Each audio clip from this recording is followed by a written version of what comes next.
Next stage, a man looking for trouble. What can you see beyond the darkness?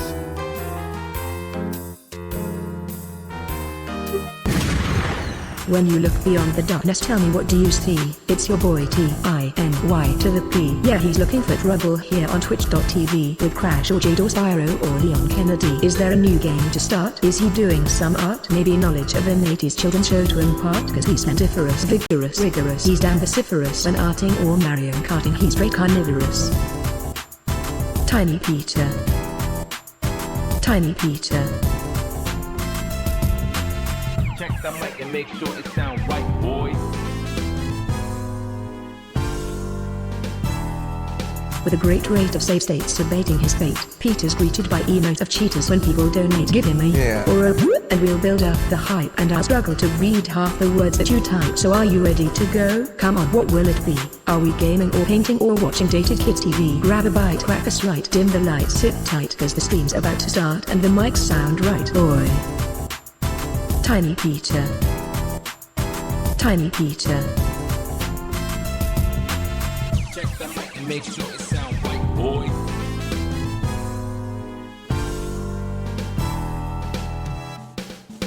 Boy.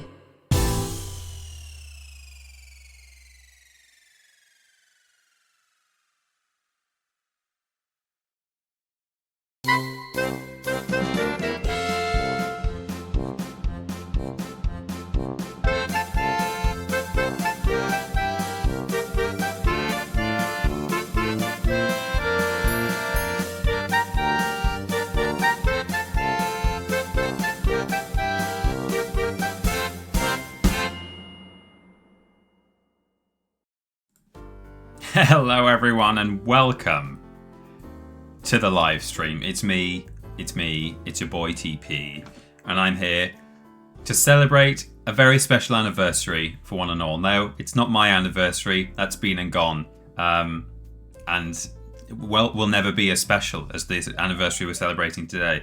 Even if I hit a diamond wedding anniversary, if I've been married to my dear wife for however long that is, 60 years, 70. Splendiferous evening, TP. It won't be like this. How are you?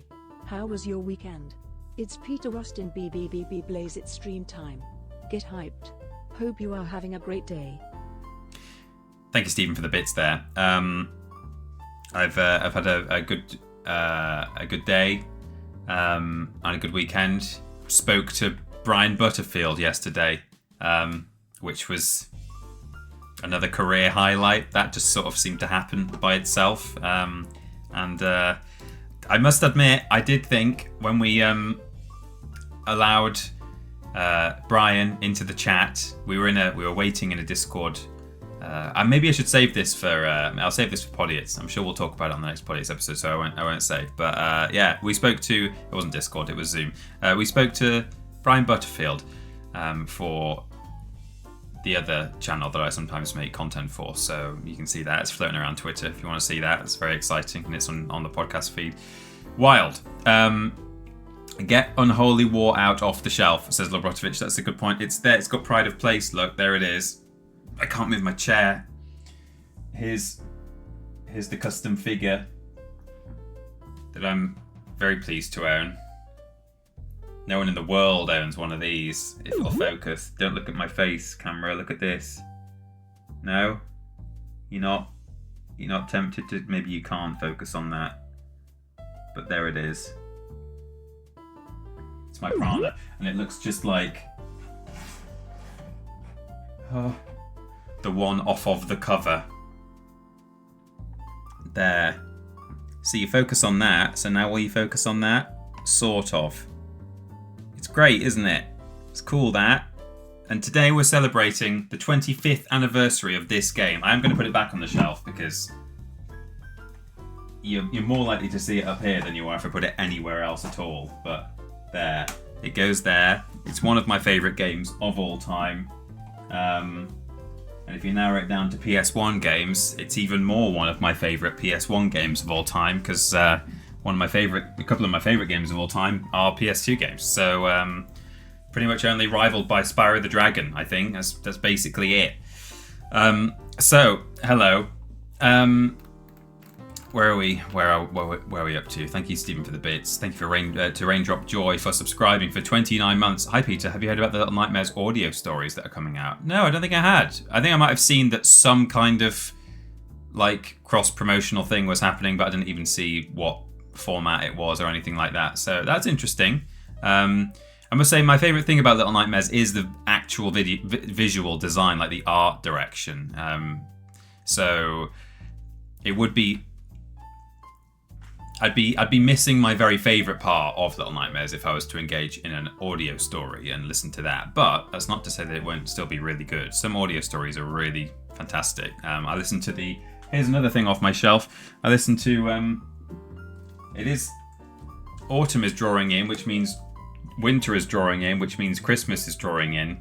That is the Box of Delights Big Finish audio drama. You know, Big Finish do a lot of the Doctor Who. Well, they do all the Doctor Who audio dramas. It's what's that man called? I should know. I'll say on the top. Derek Jacobi. You know, the one who played the Master when the Master first returned in Doctor Who. You know him. There he is. And it's got like Mark Gatiss in it, or Gattis. I don't know. So I like some audio stuff, even if it is lacking some of the visual magic, much like the Box of Delights has a lot of visual magic when you watch the BBC adaptation, but when you listen to it on audio, still really good. So yeah, I'll have to maybe give that a go, Raindrop Joy. Thanks for letting me know. Steven Scudder has gifted a sub. It's gone to Cooley Wooley 0, taking Steven up to 919 gift subs. It's symmetrical. It's palindromic. We like it. It's good to see. Where are we? Yes. So it's the 25th anniversary of the Unholy War today, and sometimes people say in my chat that I should play the Unholy War. It's not just Lord Brotovich, but it is mostly Lord Brotovich. Some other people do say it as well, and I don't know to what extent they're joking or whether they actually want to see it. But it's too late now. I'm doing it today. We're playing it to celebrate the anniversary of one of my favourite games of all time. So we're hopefully going to have a lot of fun with it. I've been playing this. Those of you who listen to our podcast will know that we have a brand new section called What We Play In, where we talk about games we've been playing. I have just been unironically, unapologetically playing this game in my own time for fun the past few weeks. I've been playing it on hard mode for the first time ever, and I have almost... Have I just spilled some tea on me? No. Just felt a little warm patch there. I've spilt tea on myself, or I've pissed myself, or phantom warmth that is now just not there. What was I saying after I talked about pissing myself before? Sorry. Yeah, hard mode. So I've been playing that, and I'm very, very nearly done. So I have, when you complete this game on hard mode, you unlock some bonus characters that are just like super overpowered. And I've played with them before because you can unlock them with Cheater Austin cheat codes. Feel free to post the emoji in the chat now. But I've never completed the game on hard mode legitimately, partly because I tried it when I was like a teenager and I thought, that's too hard, that's impossible, it can't be done. And then I just never, ever, ever tried it again. But the past couple of weeks, I've been playing it, been really enjoying it. It's nice to have a challenge, and I've almost finished. So there we go. Unholy Warmth, that's it, yes. So, let's do it. Alien Sweat Hands has subscribed via Prime for 6 months, currently on a 6-month streak. Whoop whoop, hey TP, never played this game as a kid, unfortunately. I've seen you play it before though, and it looks like fun. Well, hey, anyone can play this game, not strictly legally, by downloading an ISO for it and playing on your emulator of choice. It's really very, very easy to do. It's how I'm playing it. I mean, it's legal for me to do so because I've got a copy. But I still would rather play with an emulator than try and hook up a PlayStation to this PC. So I can assure you, it's not difficult to find a very, a pretty stable ISO for this game. There is one glitch in the ISO that I'm using for this, which is that if you're having a fight and you win, and then the enemy brings in an alternate, like some backup, because that's a mechanic in this game where you can like bring in adjacent warriors. When they spawn in, their textures are real funky all over the place. So that's an unfortunate thing. But it might actually just be because of like the video settings I've got on my emulator. Like I think I've got the it's got like upscaling and stuff. So maybe if I didn't have the upscaling, it would work better. But anyway, should we play the game? I'm going to let the intro cutscene run because it is also one of my favourite cutscenes of all time or intros of all time from a video game. So it has got it all. This game. So let me go to here.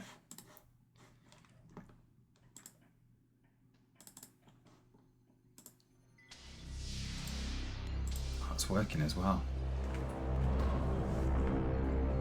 Can you hear that? Do you need that a bit louder?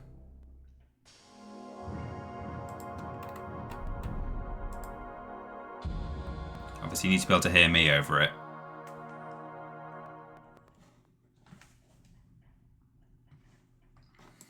Playing the European version, so we get to choose a language. We're going to say English. Oh! That's a bit funky. Here we go. So we've got this spaceship. It's in space, but it's crashing. Look at all the bits coming off. Deutsch, suggests Lobrotovich. Crashes down on the planet. Got big boy Rhino there, watching it happen. Got some people running out of the crater in the background.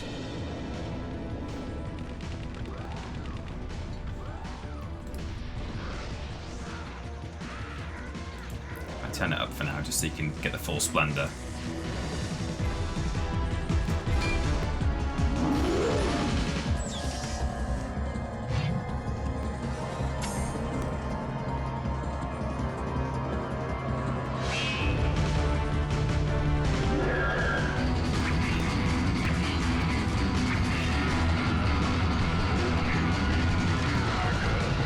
It is pretty good.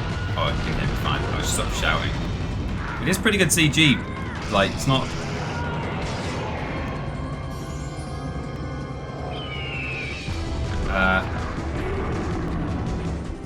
Am I just blowing out the audio? I know, it looks alright. I don't know.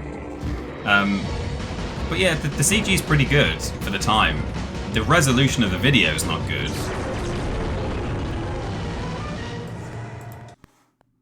Okay, I had to skip at the end there, because if you don't, you have a line of white pixels down the side of the screen for the rest of the experience. I don't know, when I looked at the audio levels there, it looked like it was just terrible, but anyway, whatever. It looks great, and it's a lot of fun. It's a fun way to introduce all the characters. This massive spider thing never appears in the game. It's just the menu. But here we go. I don't think there are any options we need to play with, but man, look how cool it is. Why wouldn't they bring this back? I don't know, Lobrotovich. It is actually really cool. I just love the universe that they've created here. Even look at the concept art in the credits. Oh, it doesn't like that though. That's got to be something to do with the texture issue I'm having when enemies load in.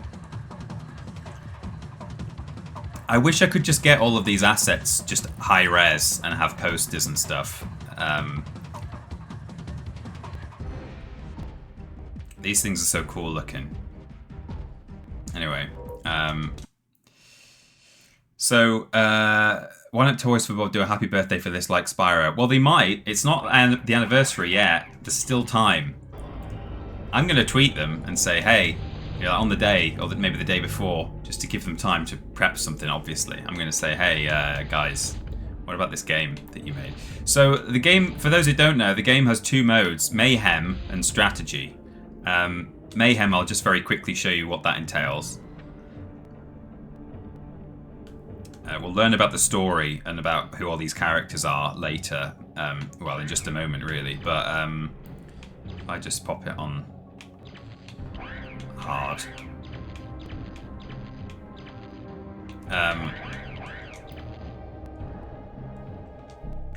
So Mayhem mode just goes like this. We can basically choose to be any one of these characters. We have one of each to use, and when we die, it will get crossed off, and it's like a team battle mode. So it's one-on-one until we're all dead, and that's basically just how it goes. So all the characters, it's very easy to play as well, this game. Very easy to pick up, difficult to master. All the face buttons just have one power each, so you have 3 powers, except for one character, who I'll tell you when the time comes. And if you look in the up there in the gameplay, there's the yellow bars, and those are that's your energy bar, and you can see the face buttons assigned to the energy bar, and that energy bar will keep filling up and you just end up running out of energy. So there, quite often, pretty much everyone has a projectile attack. So you do end up having fights where you're mostly just shooting projectiles at each other, but you may have seen there that this Quicksilver tried to stab me. I'll try and get her to do it just to show, so she can show you. Is she gonna do it? There you go. So she's got a stab. You might have seen me teleport a moment ago. I got a teleport ability there.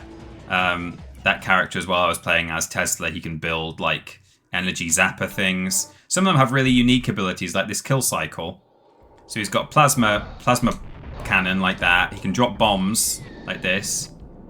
That shield thing that she's making there is a shield. But also he's got a super cool ability, Kamikaze. Okay, baby, here I come, he says. And that does like 70 damage if you do a direct impact, but you die in the process. So there's some like really cool, unique abilities and stuff. But Mayhem mode, as I say, is just, it's one-on-one fights until one person's team has been depleted. But this is the main story mode. I don't know why it's the second option on the menu, but this is the main story. I don't know if we should maybe not... or actually, if I want to like pick what level I want, I'm going to have to use a cheat code here just to unlock all of the... because these are all blanked out. What if I put it on easy mode? Will it let me skip ahead? No, it won't. Okay, let me just... in fact, I think I might even know the cheat code from back in the day. Yeah, I do. Okay. Right, so now we've got all the maps unlocked. I'm going to stick it on hard mode. And it's basically a hex-based...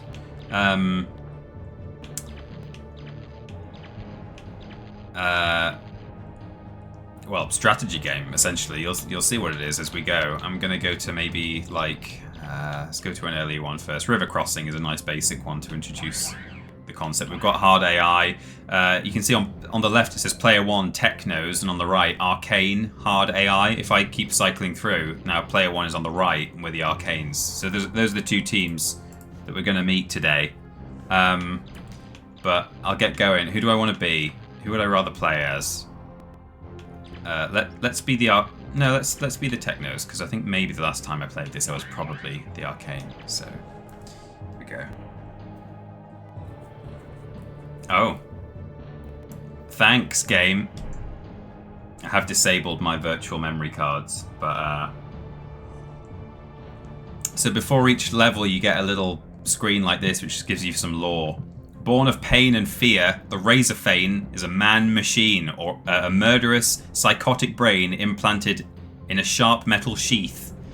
Razorfanes are never cleaned or lubricated, so the spattered body fluids of their victims make their stained bodies screech and squeak as they move. Razorfanes always seek upgrades, more blades.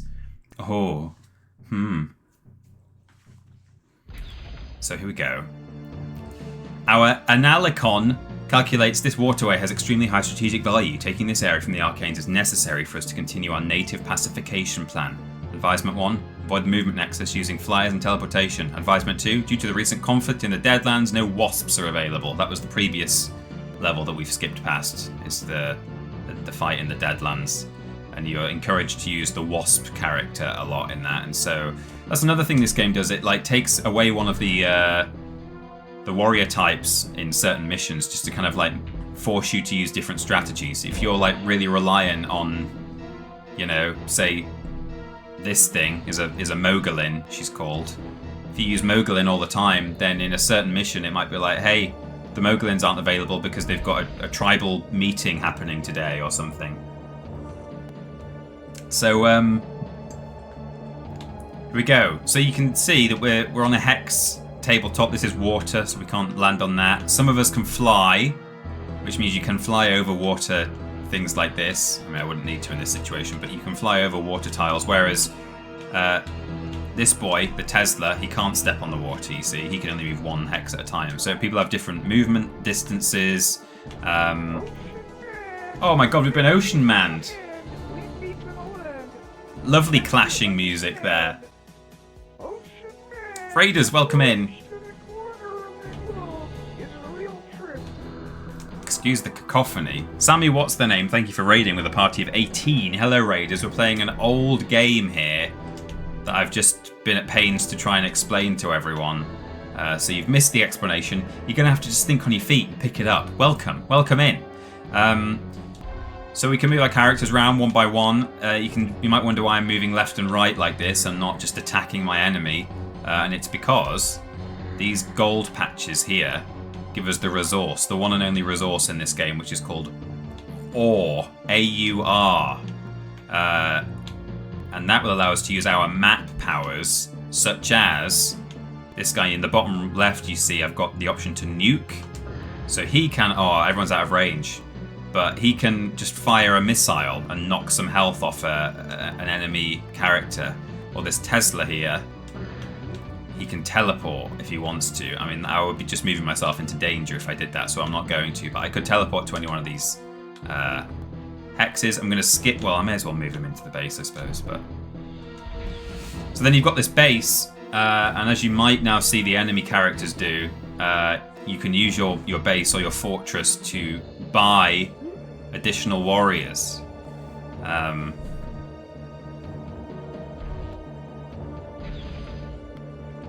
So we can do that. We can spend our ore. I assume that's how it's pronounced. No one ever says it out loud in the game. And all the characters have given names as well. So if I go into my thing here, you'll see the names of all the characters: Quicksilver, Tesla, Killcycle, Jaeger, Mantis, Razorfane. That's Wasp, who's unavailable. But those are the sort of the species names. Whereas this is a Killcycle, for example, but his name is Butch, up top left. And this Jaeger is called Fred 2349. This Tesla is called Weiskopf. So there you go. Little interesting thing. I like that. These, because it means that when you've got these like two different fire witches on your team, you've got Rotorua and Tova, so you can kind of distinguish between them. So I could buy a character. What can I afford? Another Tesla. Sure, you know what? I'll do that, because this Moglin is going to try and come for the base. So if I block the path like that, she can't walk past me without fighting. And now you're going to see what happens when people encounter each other on the map. We then get sent... Oh, it's glitching out like that. I don't know why it's doing that. That's weird. Hang on, maybe it is to do with the... Because this isn't upscaled. So if I just quickly...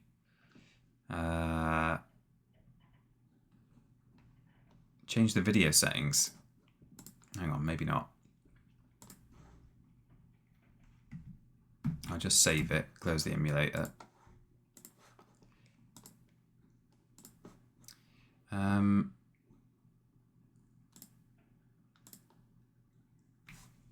do you do this again? Wait.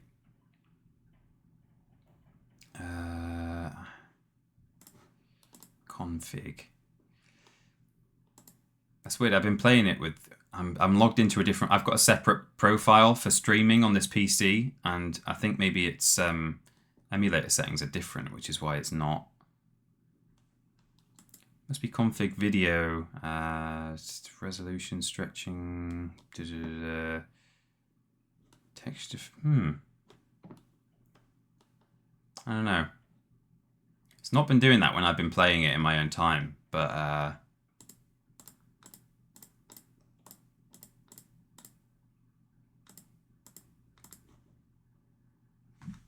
Okay, I might just have to leave it. I can't remember how I've how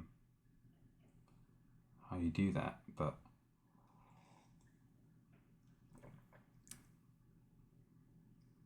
that's really annoying. I'm sort of I need to. I'm feeling like I need to go back to the game, but also I'm like, I'm sure it's a really easy thing to find. It's not CPU overclocking. It's not. I know you guys can't see any of this, so it's not helpful at all. But okay, never mind. I'm just gonna launch the game again. But yeah, weird. Oh no, that's my hard mode.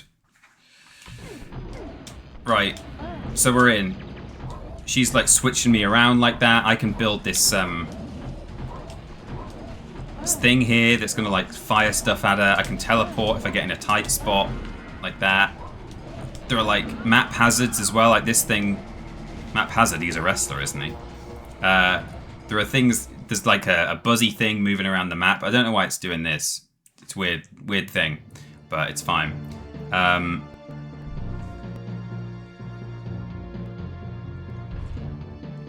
So if she had defeated me, my warrior would have been taken off the map, much like hers has, and she would have then stepped onto the hex that I was standing on as well.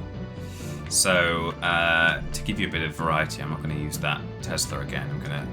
This is not a good matchup, by the way. So there's some warriors are better against each other than others, and I should not really be fighting a Fire Witch with a kill cycle like this. This is a terrible combination of characters, but because a kill cycle has to land on the ground to fill up his energy bar,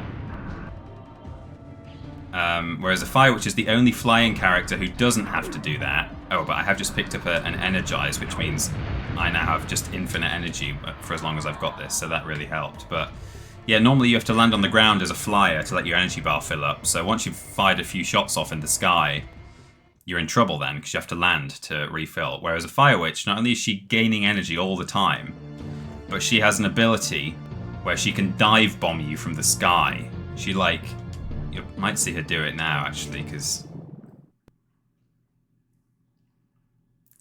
it shouldn't be doing, obviously it shouldn't be doing what it's doing there.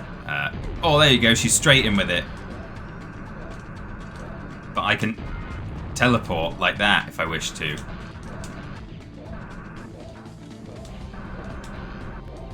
There's a sort of a natural teleporter in this level as well.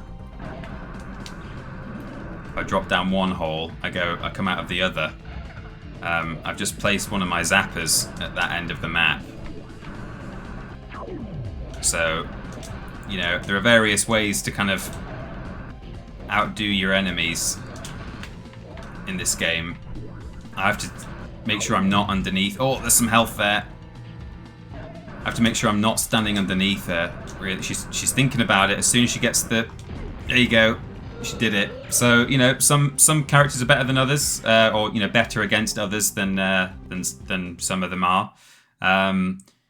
And you may have noticed as well that I started that fight with not much health on my Tesla there, because you keep the health that you lost. You keep so she is now on 20 HP because she's had a fight with me. She's survived, but she's wounded. I can even nuke her now with my Jaeger as a map power. That will take 15 HP off her. So now they've actually binned her off, which is an option, and you get a little bit of cash back for doing that. So because she only had 5 HP left, they were like, screw this, I'm selling her. I don't think the remaining HP on a warrior affects the price that you get for selling your characters like that.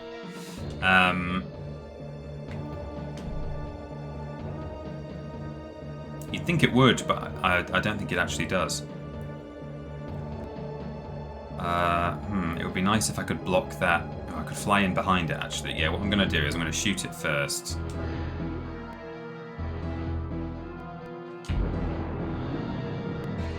And then I'm going to fly around over the water and attack from the rear.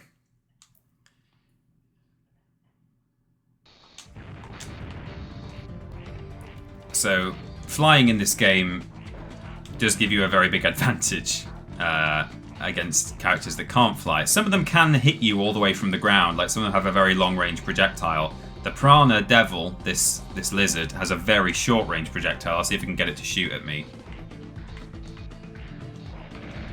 That's about the limit of its distance. It's going to get a super jump here, which will give it a bit of, but it's also got a very bad jump. So as I say, there's strengths and weaknesses, but that's the whole reason why there's part of the reason why there is a mechanic where once I've used my energy,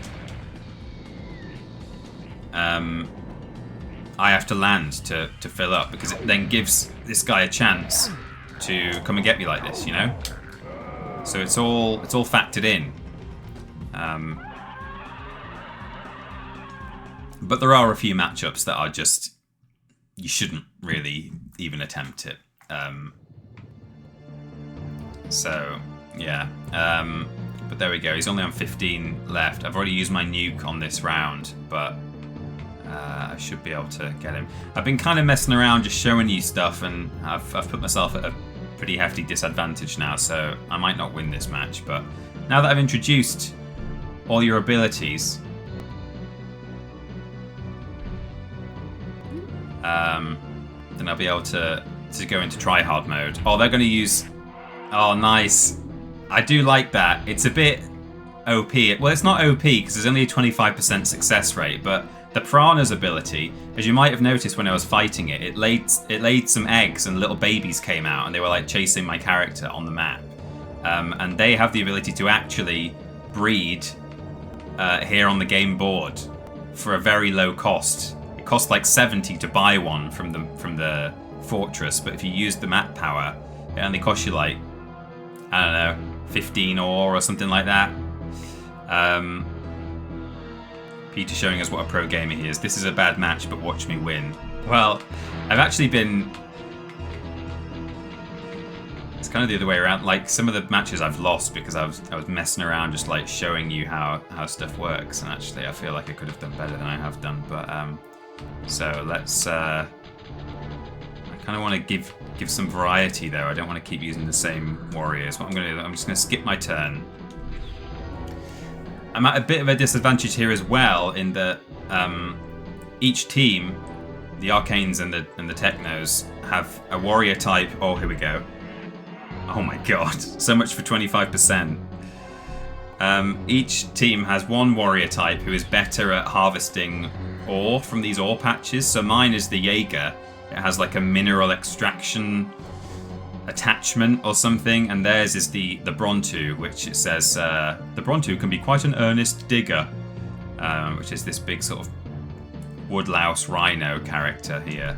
So anyway, now I've got 140, so I'm thinking like, what's good for taking out a Piranha? I mean, really, a Tesla is pretty good against Piranha, but I've already used a Tesla plenty, so... And a Wasp is good, but I don't have Wasp available, so let's use a Mantis, and let's just see what happens. I went to school with Ernest Digger, says Ali Pramana, yeah.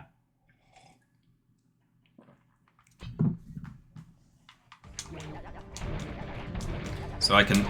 Oh! I've placed a little vortex down there.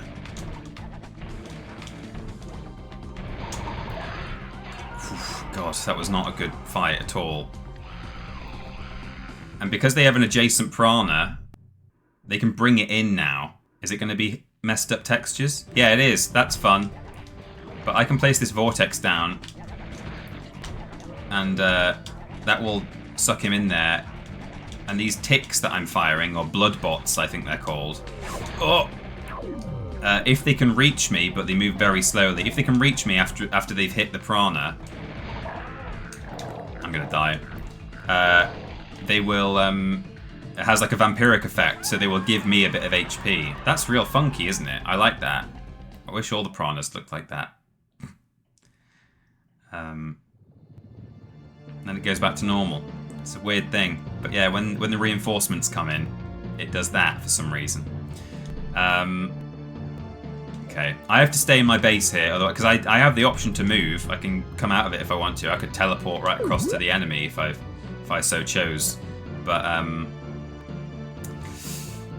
the moment an enemy steps into your base, it gets destroyed, and then you can't create new warriors anymore. Do you know what? I'm going to be real... Oh, I can't actually.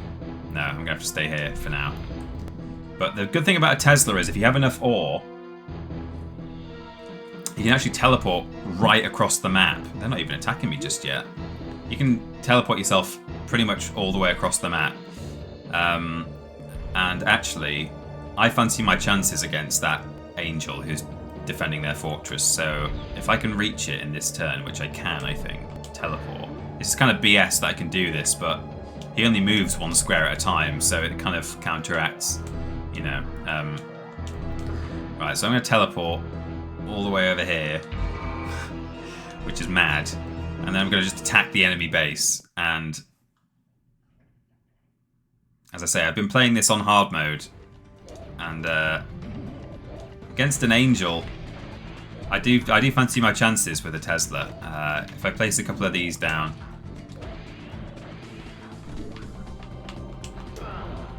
Angel really suffers from having to land to re-energize. That is like a major weakness of the Angel, because he does pretty good damage with his laser eyes and stuff, and he's got like an AoE attack as well, or it's like a shockwave thing. That thing he's just placed down there is like a health crystal, so if he stays near that, it will zap him with a little bit of health. I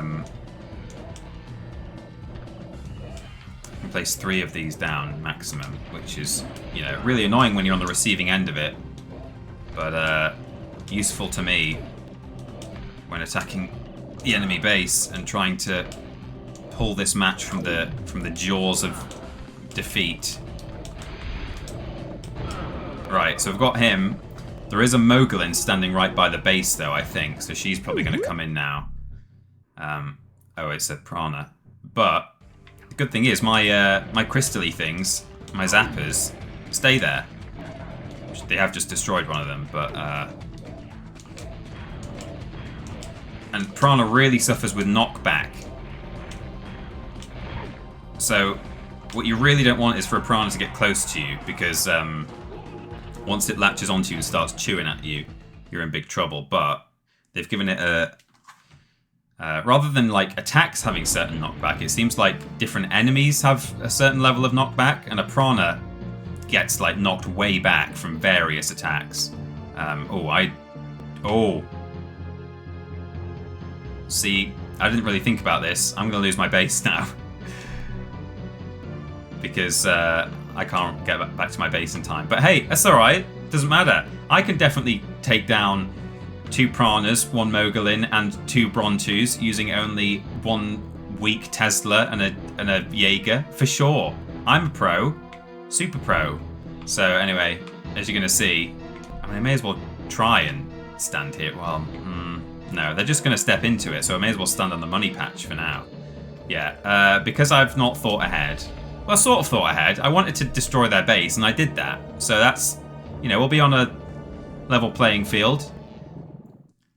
In the sense that we'll both have no bases. It's just that they've got, like, way more warriors than me.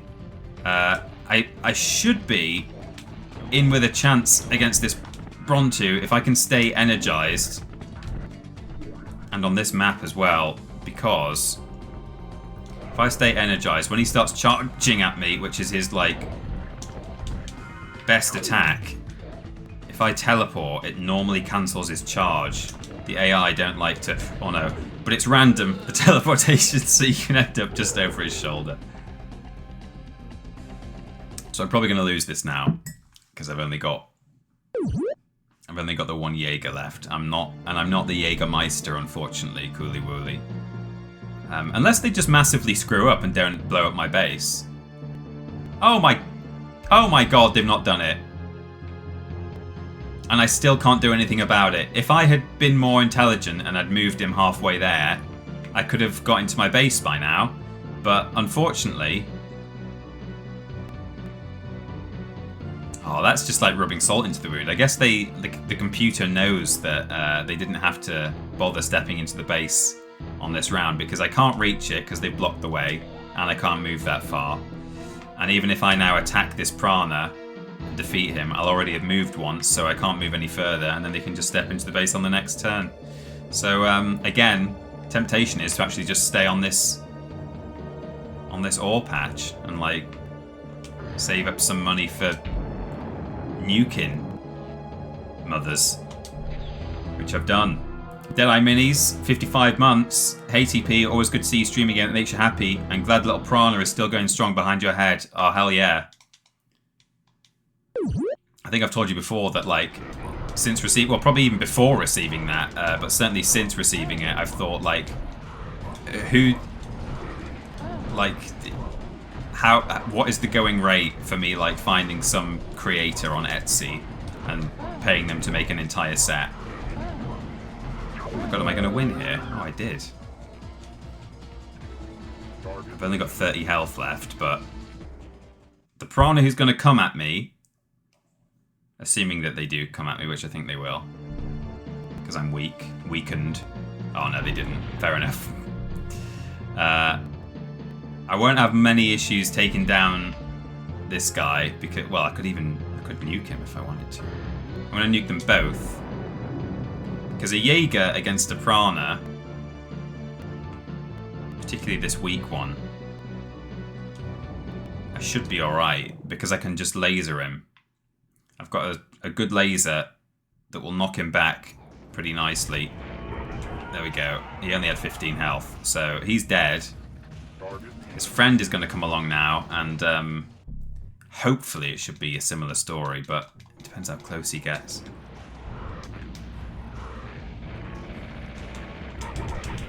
Okay, punched him. I've now only got 14 health left, and I've got some big boy Brontus who are going to come for me. So I could be in trouble here.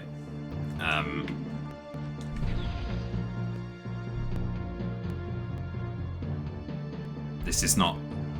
It's not a fight I normally like to do. Jaeger versus Brontu, so... And I don't even have enough ore left to nuke them for now. I'm going to come over here. I'm going to fire as many nukes at them as I can as they approach me. Just to weaken them a bit, but... If I had to place a bet on this, I would say it's not going to go well.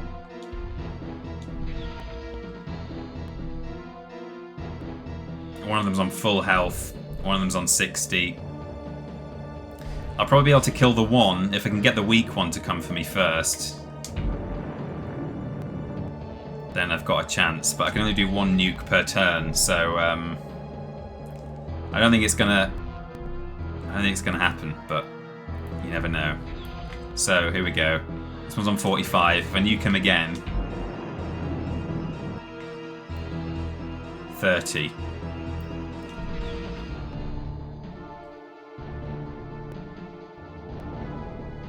Oh no, and the strong one's coming first, and I'm only on 14 health. If I stay alive long enough, some health will spawn on the map, but I'm just not going to be able to stay alive that long, I don't think. Oh, he got me. It was a valiant effort, but alas. Anyway, now I'll let them have their moment. Arcane victory.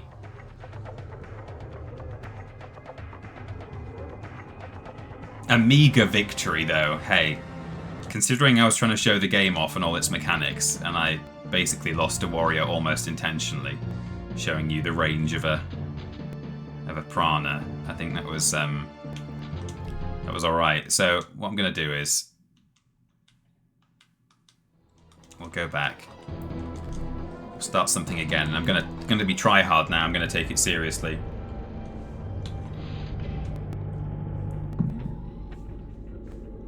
Dan Locky 25, thanks for the subscribe. 27 months. Thank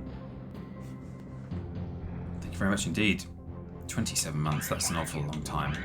So let's move on to like a later one.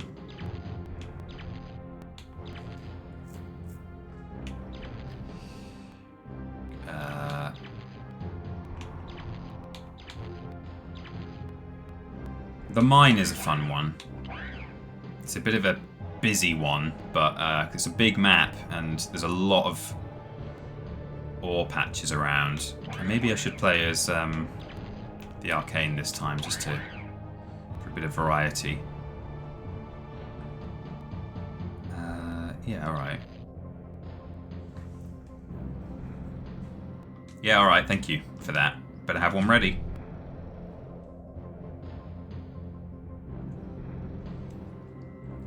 Old stories tell that when ore was first used to power magic, the technists of old Earth rejected its mystical nature and instead fed it to their infernal machines as fuel. The first wizards were so repulsed by this evil perversion of ore that they banished all technists to space and destroyed every machine on Earth. So the actual premise of this game, I never got as far as that. I said it was going to be explained to us later on, but only if we'd gone with the first strategy mission, which we didn't do. We've skipped ahead. Ore is our blood, ore is our breath. We do not know ore's genesis, save that it flows from the heart of our world, Zara, to the surface, through a maze of cracks and crevices inhabited only by the prana devils. The grotto below is perhaps the largest, most accessible such causeway to the source of ore. The technos would rape our world, stealing the ore and burning it in their infernal devices. We must defend this mine to the bitter end, and we must do so without our prana devils, for they have crawled into the deepest chasms to protect their secret lairs. So the actual premise here is that ship that you saw in the opening cutscene crash-landed on the planet Zara, or X-Zara. I think it's just Zara. You know, like the high street shop.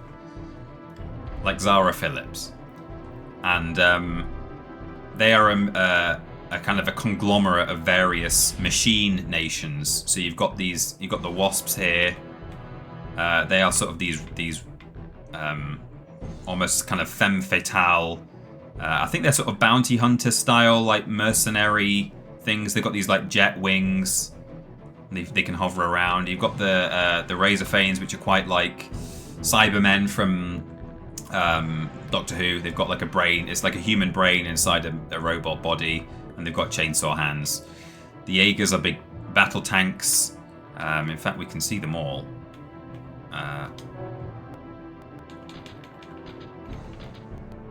So we've got the Quicksilver, who's like the T-1000 from Terminator, in that she can do sharp stuff with her hands, turn them into like pointy things. They're shapeshifters, so they're like human women for 10 minutes a day. They have to go to flesh form for 10 minutes a day, but they mostly stay in their sharp woman form. Tesla is just an electric man, basically. Jaeger is that's a kill cycle. Sorry, these are like biker boys, but they have flying planes. These are some robotic tanks. The Jaeger. Mantis is like a robot bug. An insidious evil from the galactic core. There's the Razorfane and the Wasp. And then we've got Ecton, who's a sort of necromancer kind of guy. Prana Devil is the lizard who eats everything. We've got lizard men who do like wizardry. Brontu is a big rhino boy. Fire Witch is a fire witch. And Dark Angel is a Dark Angel, and the Moglin Rider is a woman what rides on a Moglin, which is this, and she can heal our characters.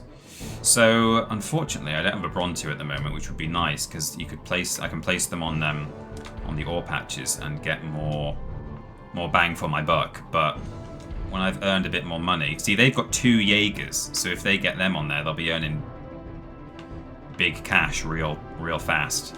I'm going to leave my base as well, which is not always advisable, but I'm going to do it anyway. As long as I can get someone back in there before an enemy warrior approaches, then I should be fine. Lobrotovich says, just don't try and beat my speedrun record, please. Yeah, I've looked at the speedrun here. It's there seems to be a strategy, which is just be... If you do the Mayhem mode speedrun, it's like go to the lab, be Angel, zap yourself with the... there's like a thing on the map there that will, if you get zapped by it, it hurts you, but it gives you a brief energize. So you basically are a Dark Angel with infinite laser eyes, and you can basically kill anyone really quickly with that. And it allows you to heal yourself as well. So that seems to be the strat that everyone goes with there. But speedrunning strategy mode would be, I don't know, tricky. Yeah, I won't be coming for your speedrun record, Lobrotovich, but if ever the day comes that we're able to 1v1 on this, I would welcome... I'd like to 1v1 anyone on this game. I'd love to. Right, they've got 120. They're going to spend it all on a Razorfane. And now they're going to fight with me. I should be sort of okay in this fight. If I can keep my distance, which I can't. Because a Moglin has a lot of range, and I did allude earlier to the fact that most of the... Oh, she's a bit faster than him as well, so I should be okay. Most of the characters in this game have... Well, almost all the characters in this game have 3 attacks. I've got my sparkly...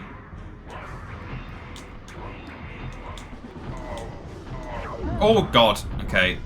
My sparkly thing, but I've got a tongue attack, which I'm doing now. And I've got a switcheroo, but the tongue attack, you may have seen there, allows me to eat up a power-up that appears on the map. And I didn't learn this until many years after playing this game. I saw the AI do it once, and I was like, what? What did they just do? Everyone's only got 3 attacks. How did they do what they just did? So your critter can, like, spit its tongue out, and if a power-up appears on the map, and you use the tongue attack on the power-up, your thing will eat it. I'm going to heal myself. And then you can spit it out, and it's like a homing... Very slow moving, but it's like a homing...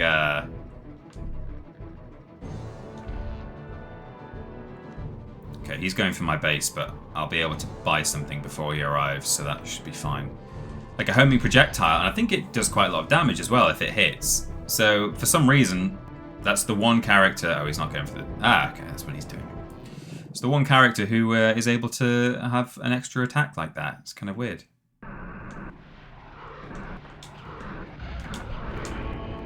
Now I'm going to be cheeky here. If I go through here, I can place some fire down on the receiver node of that teleporter, and if I can bait him through the teleporter a couple of times... There we go, I got him. Got to use those strategies. Sometimes you, as a human player, you can do some slightly cheeky things, like you can almost make them go through teleporters, and you can do stuff that a human opponent wouldn't necessarily fall for. But then on the other hand, if you are, for example, a flying character and you're flying around in the sky and you're wanting to try and land somewhere to like re-energize, they will stick directly underneath you like this because they're a computer. They can like follow you perfectly, and they're just glued to your shadow, and you're just... It's impossible to land anywhere without them getting a couple of hits on you. So I feel like it mostly balances out the kind of the human advantages and the AI advantages. Like I don't feel so bad tricking them into doing sometimes stupid stuff. Oh, I want to buy an angel, so I'm just going to wait a little bit longer. But let's move her down here. I should have done this ages ago. I forgot that I had her. Don't really want to... No, that is not a fight I want to do. You have to pick your battles in this game. And Wasp only has 40 HP, as you can see there. Wasp is very much like... When you're new to this game, Wasp seems like the worst character in the game. Like, easily the worst character. But... she's really cheap as well. She only costs like... She's the cheapest Technos warrior. She's like the equivalent of a Prana. It's kind of almost like cannon fodder. Really cheap. Oh no, nuke. But if you become like more of a master at the game, Wasp is OP as hell. There are a couple of warriors who will beat her, even if you're really good at the game. So it's not like she's super OP and like completely unstoppable. But you can like really do some damage with a Wasp. Take on almost anything. Okay, I've got 185 now, so my choices are, do I buy an angel and go on the offensive, or do I buy a Brontu and send him down to start digging? I don't think I need to do that. I'm going to get my angel, and I'm going to... Angel has a teleport ability. He can teleport either himself or anyone on an adjacent hex, just like a Tesla can teleport on the enemy team, but he has a limit to how far he can go, like this. So again, strengths and weaknesses. He can teleport friendlies, but not as far. Whereas a Tesla can go right... If they have enough money, they can go right across the map. Whereas even if I had all the money in the world, there's still a limit to the range of... Oh god. sort of did myself a... That was bad there. I placed my healing crystal right at the start, which is like my most expensive ability, so I had no energy. Right.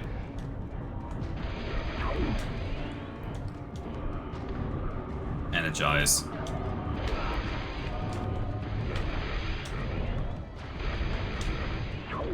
I can like use my shockwave through a wall, I think.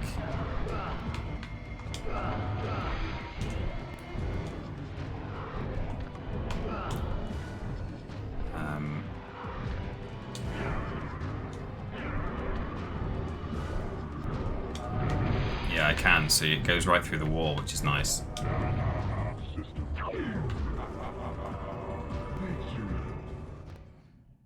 Can we bet channel points on the TP versus Lord B fight? Hey, if it happens, of course you can. It's a shame as well because I know that it is somehow possible using, I assume, various third-party things to play multiplayer over the PlayStation emulator, like online multiplayer, because I know that the Hogs of War community do that. But Hogs of War is not real-time fights, it's turn-based combat, so it doesn't matter in terms of reaction times, you know, or like lag, and I don't know if it's possible to actually, and I think it only works as well because you technically only need one controller to play Hogs of War because it is all turn-based. It's like Worms, you can play Worms with as many teams as you like with just one controller. So I guess all they're really doing is like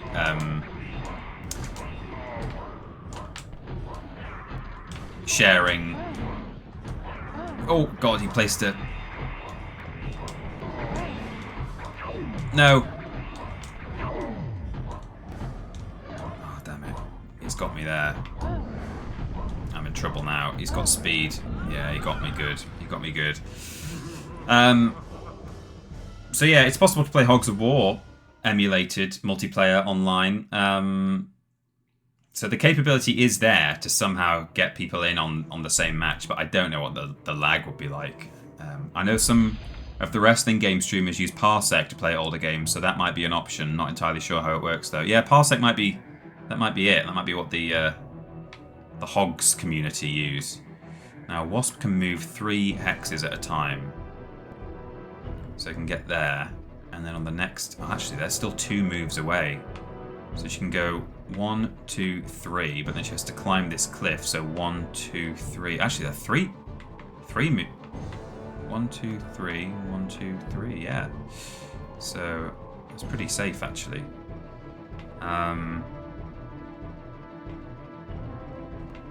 So let's just march forward. Quick march.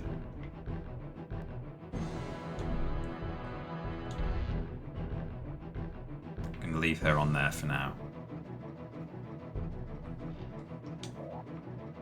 Maybe I'll even send her a bit closer to home. Bit of backup.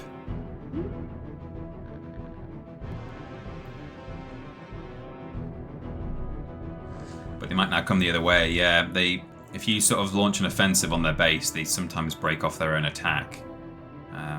Although maybe they're not quite doing that in this instance. I will wait and use my vote as a sympathy vote. This is Boring Loner.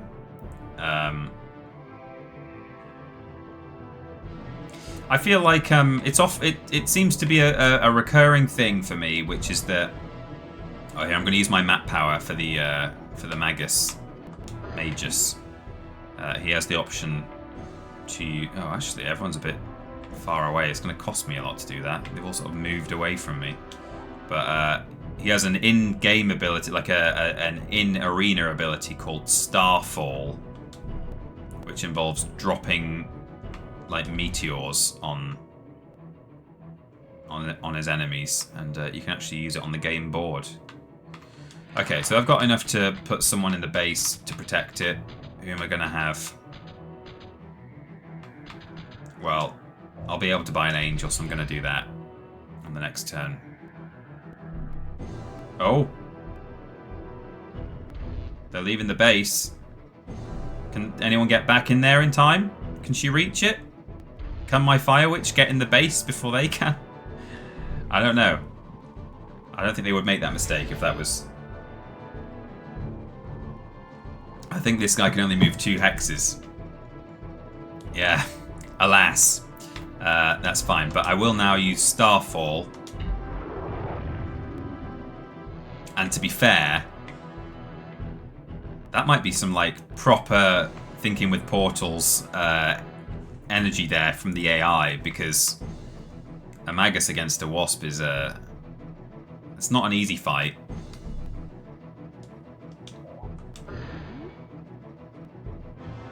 I'm going to use Teleport just to get... Oh, actually, I've only got 1 move left anyway, so that's no good. I may as well fly. So she's going to hop in the base and probably won't attack me. Oh, hello, game.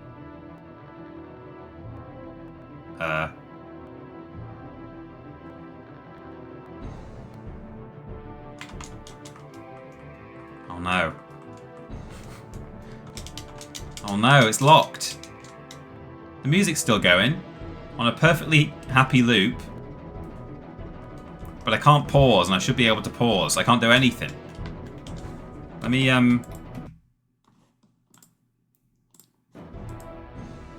Oh. Okay. That's not great. I hit escape, and then I brought it back up again, and now it's just a black screen. If I save it... Oh, I can't even see the save state selector. Oh, guys. I think that's it. I think it's over. Incredible music. It is incredible music. Well... That's unfortunate. As I say, I've been playing this for weeks and I've not had that problem. This doesn't normally happen, I swear. Oh, what a shame.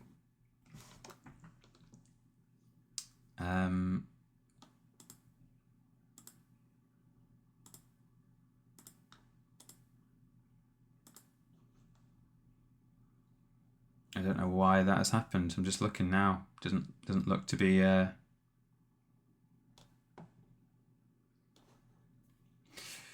don't know.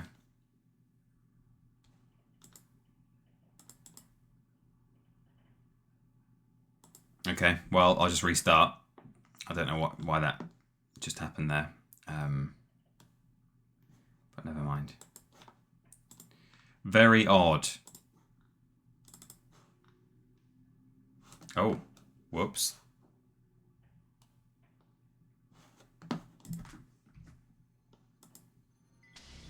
Why has it gone small now?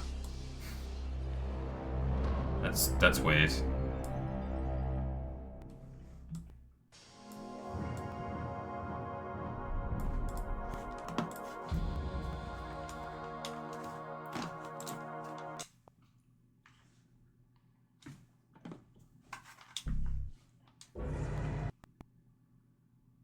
This is a game feature, it's a difficulty spike, and thus the Unholy War ended. Yeah. Oh well.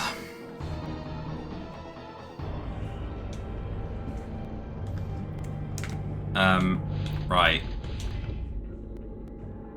Will I finish a match today, is the question. I definitely will. It's only 6:15. I'm going to have to do the password now as well.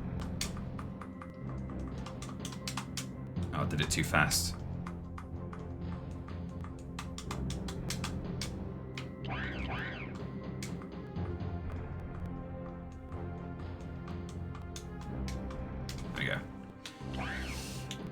Okay, let's go to the Great Desert.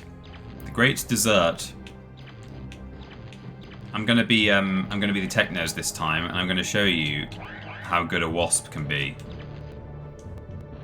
Assuming we're allowed Wasps in this match, which I think we are. Warning, you will need a memory card. Have one ready. Now you have to perfectly recreate every move to get back to where we were, says Elmat Neriko. If only. I've noticed that if you open the same match in strategy mode with the same moves, sometimes the AI will do different things. So I don't know exactly how it calculates what to do, but it doesn't behave completely consistently, which is interesting. There's an element of like randomness or creativity, or I don't know. The Jaegers were found by early Technos explorers. The ancient warbots have been deactivated and encased in the solid rock of a dead moon. Revived and reprogrammed, the Jaegers now scour the barren deadlands at the perimeter of the Technos nations, hunting down and destroying whatever native life they can find. Do you think possibly the Technos are supposed to be the baddies? It's not for me to say, but... Auto fabricators have assembled a base. So this is the first mission in which you actually get a base. So we can't use the Teslas at this time because it's their semi-annual reinstallation ritual. I love that. There are so many just like little bits of lore in this game that are just sort of barely alluded to, like not expanded upon in any way, in a great way.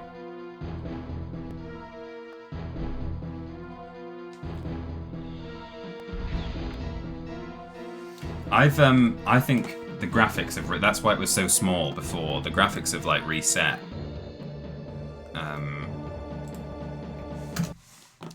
Let me just change the resolution, because that's what made it all tiny like that, and I've had to stretch it, and now it looks like crap.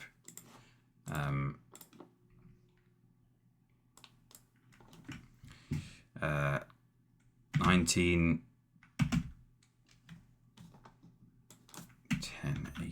There we go.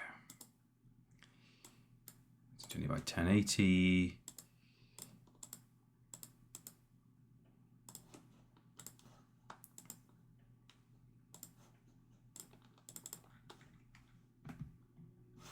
It's going to be massive now, isn't it?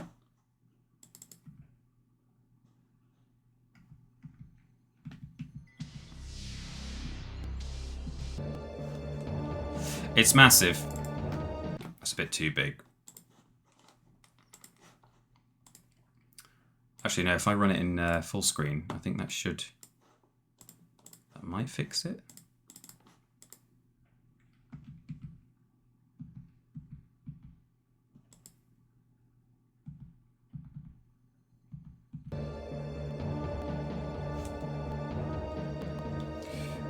Sure, whatever. If I just reset that in OBS.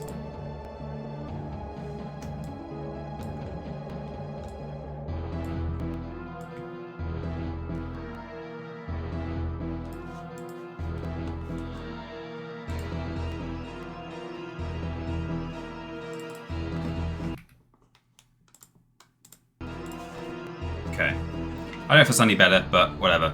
We're just going to run with it. So here's a wasp. I'm going to show you what I can do with a wasp. Strategically, the best thing to do would be to land here, but well, I'll do that because they'll just fight me on the next turn. But it means I won't lose the, because if I land here and then attack this guy, then if I win, I'll finish my turn on that square, and I want to finish my turn on this square to get the cash. But they will probably attack me on the next go, and then we'll be able to have the fight, which is fine. Here's a fun map ability as well. If I head over here, obviously I can't reach this yet because I don't have the range. And on their next turn, this Brontu will be able to reach there. And they're good diggers. Gold diggers, in fact. But if I'm like, hey, I don't want you to step on there, I can use Blade Wall, which is pretty cool.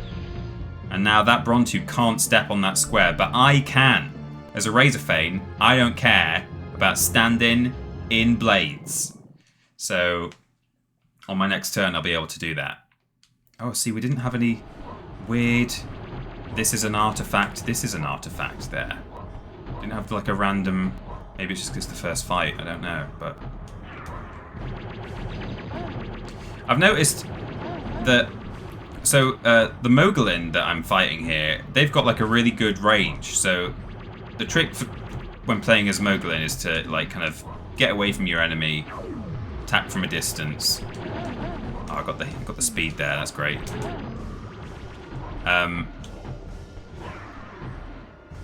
But it's to the point where the AI doesn't actually like you getting close to them. If you do that, they'll run away.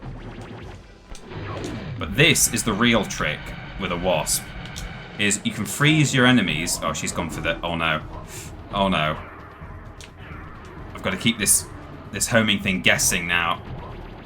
Okay. Yeah, the best way to use a wasp in this game, oh no, don't do it, oh, she got the health, is to freeze your enemies if you can, but don't let her kill you while you're trying to do it, which is what is going to happen to me.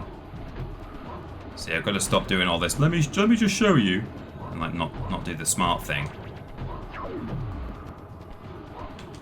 Health, okay. Oh, I've done it again. Enough with the homing burp.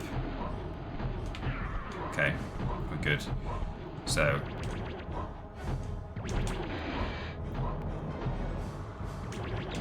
going for the freeze. She's doing the old switcheroo to try and confuse me, which is proving successful. Okay, fair enough. Going for the freeze. Remember when I said, hey, look how good I am with a wasp? You know, the trick is really to just keep zapping all the time with your little machine gun. But yeah, if you can, the real killer with a wasp is to freeze your enemy, and then the big pink attack that you might have seen me doing there is, again, it's sort of a vampiric thing where you drain their health and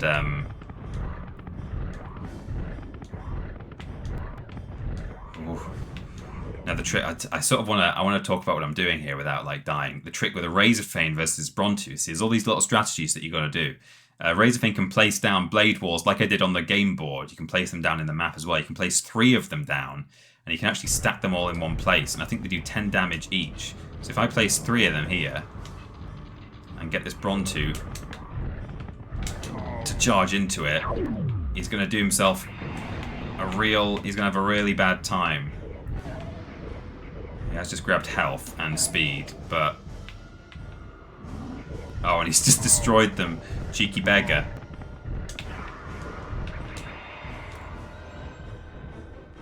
Okay, let's get him to come this way. Place one there. Or... He ran into it. When he charges them, he destroys them, but he's going to come through this teleporter now. Got him. See?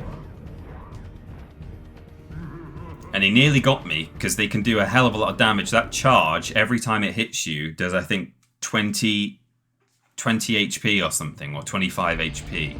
But hey, look, now I can stand on this blade, and they can't even attack me, so she might be like, oh, look at this weak-ass Razorfane, he's got 5 HP left, but she's not even allowed to attack this Hex, because if she won, she would be standing on a blade wall, which is not allowed, so it doesn't permit her to even fight me. I should have moved this guy back here right from the start, because that's a really easy ore patch to go on there. Again, making all these mistakes because I'm trying to host at the same time. But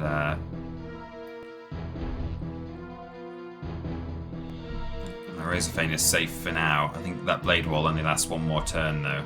I think it might even end on the next turn. Yeah. Related 420 blaze. Oh, it's 420. 425 is 422. Holy birthday BBBBBB retro Unholy War blazes.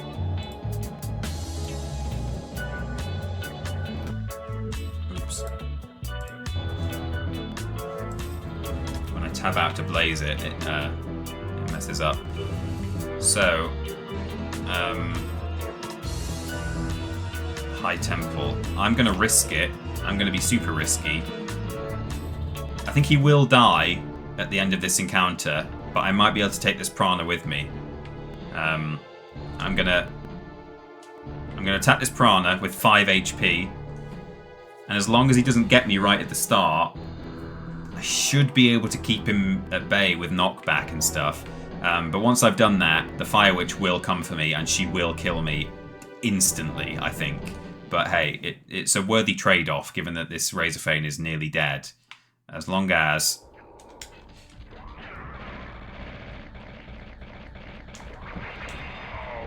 Oh!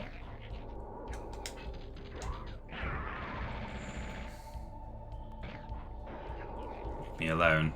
Don't come close to me.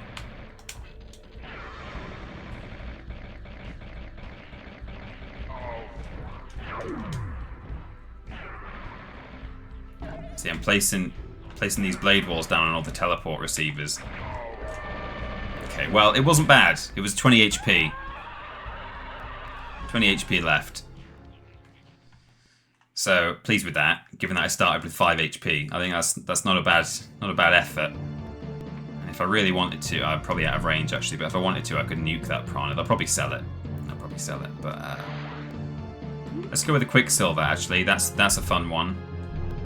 Oh, I placed her in the wrong place there. I've lost a square of movement, but never mind.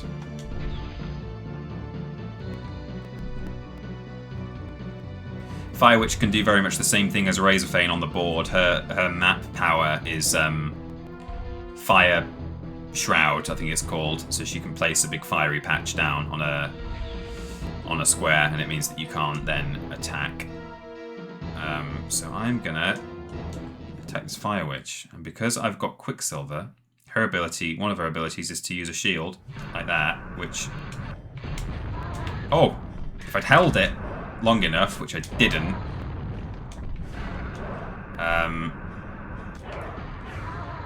oh, what? She teleported through the teleporter, and when she arrived, the damage travelled through from the impact. That was pretty embarrassing. That's not how I wanted that to go at all. The first one she got off as well was a bit unfair. So you've got your shield, and it actually makes you completely invincible. It uses a lot of energy, so I held the shield when she did her first dive bomb, and the initial impact was fine. But when I let go of the shield, I then suddenly took damage, because I guess the sort of damage sphere that she kicks out from that attack must just sort of linger for like about a second. So you have to just keep it held down, I guess, for a little while. And then the second one, she went through the teleporter, and the damage came with her. Doesn't seem quite right to me, but hey.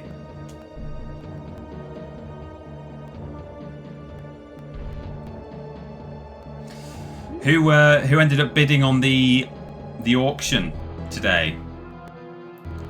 The auction is over.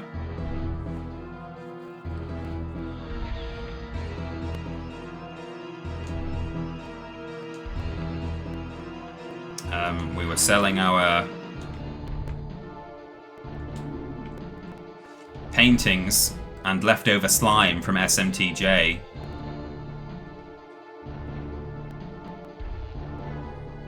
Did any of you get involved in the bidding there? I did, but I got outbid for Ashton's and yours, says Title Author Danny. Oh, see, I realised after the fact, Jesus, they're making a lot of piranhas. I realised after the fact that it might have been better if we sort of staggered the finish of each of them. What have we got? 60, 20. Okay, well, I'm gonna... Oh, I can't even... I've got no... Okay, I'm gonna head over here. Jaeger versus Fire, which is not too bad, because he can... There we go. That's a good one. Took no damage there. Yeah, if we sort of staggered the endings of each auction, then maybe people could have sort of... What we're trying to say, you know, like... Oh, I don't have enough ore to use that power.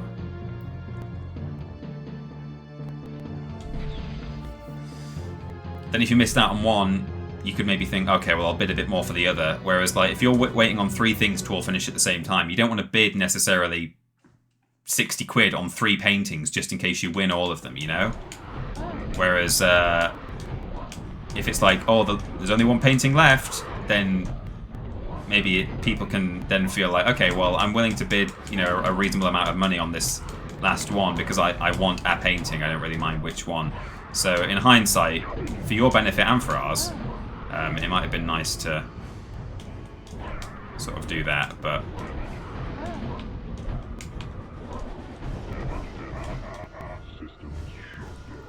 I should have stayed close, really. She doesn't like it when you stay close, but that's fine. Got a half an hour of the stream left. So...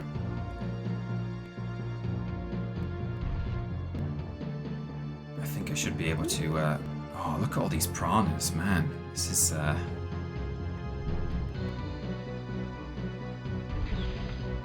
really launching an offensive on the base. I'm going to have to step in here.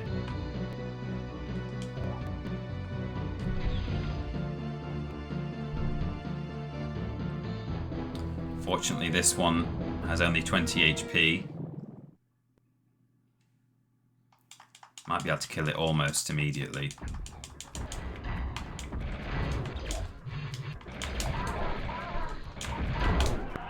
Yes.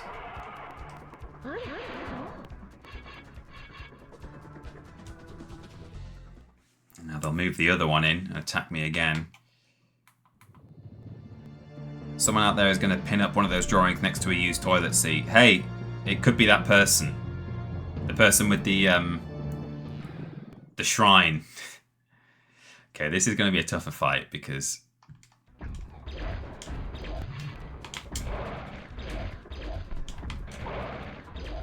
Fortunately, I'm faster than this piranha, so if I can just stay clear... Oh, which I'm not going to be able to do here. The beam in this level, the blue beam is good, it heals you. The pink one is bad, it hurts you.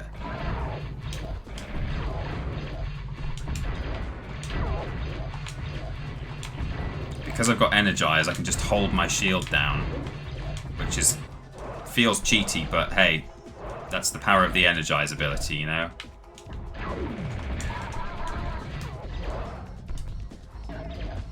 Which means I'm just completely invincible.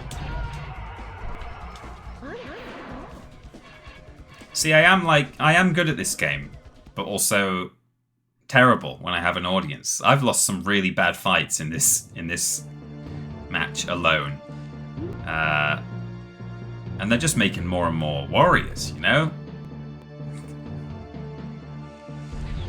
Anyway, if I step on there again, I make a wasp and go and do some work now, and no more trying to show you stuff, because I keep saying I'm not going to show you things anymore, and then I'm showing you stuff, and I'm like trying to do attacks that I shouldn't actually really be doing in terms of being sensible. And you know, I'm trying to like keep it interesting by like using all of my different abilities rather than just the same projectile, but then I'm just dying badly. So hopefully I can prove with a bit more ease here how good a wasp is. Told you a wasp is good, and now this may be the evidence of that. So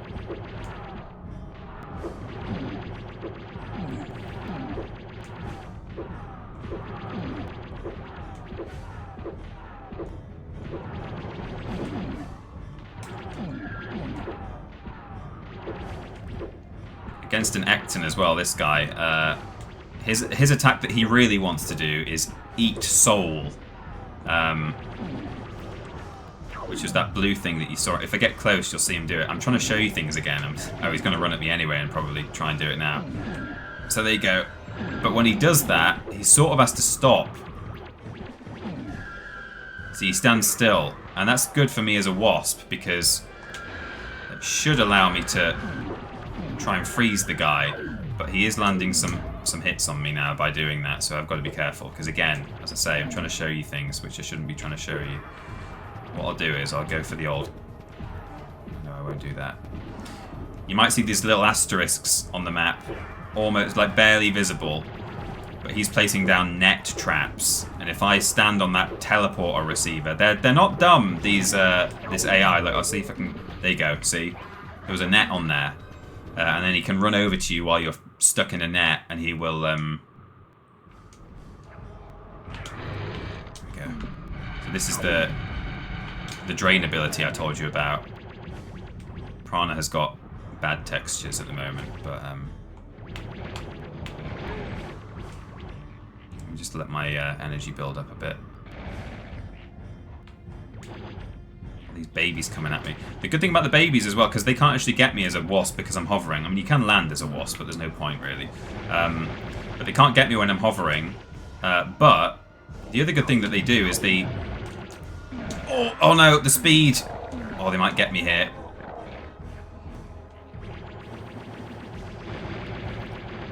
Got to rely on the knockback. Ooh, that was a real close one. A piranha with speed ability is not good because they can just run at you and eat you.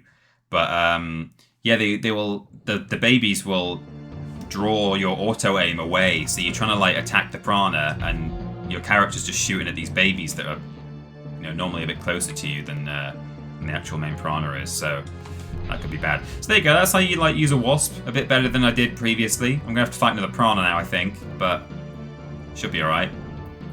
Especially if we remember not to let it get that speed ability. The real trick with a wasp as well, one of the best ways to be able to get that freeze attack on people is to stand at the other end of the receiver node of the teleporter. Oh, and oh, the baby's coming for me. Oh, the baby got me there. I couldn't really land and do the health. No. Got to be tactical here where I shoot because I don't have a lot of energy. But if I just save the few shots that I do for when it gets close. Whew. Okay. Then the knockback is enough to keep it at bay. But yeah, you want to stand at the end of the teleporter and freeze stuff as it arrives through the teleporter. You've seen me do that twice now.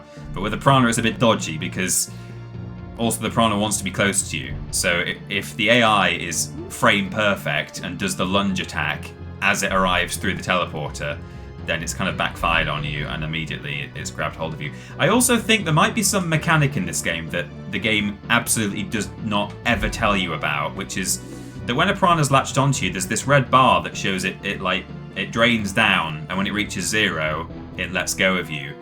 But as the bar's going down, sometimes it like jumps up a little bit like that, and there's like a sound effect that happens when it does that, and I don't know if that's completely random and the game just like does the odd random like refill just by chance, or if it's like a thing where if you mash your controller, then you get some more bites or something, because I feel like on hard mode the AI gets way more refills on it. So if a piranha grabs hold of you on hard mode, it can take out like most of your health bar, whereas it feels like on normal or easy, if a piranha grabs hold of you, it's not as devastating. Whereas if you're playing as a piranha and you know let me get close actually if I can.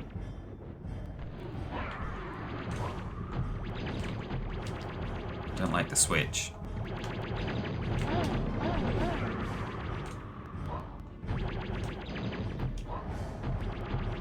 I don't know why they don't like me being close, because they've got enough energy to be doing.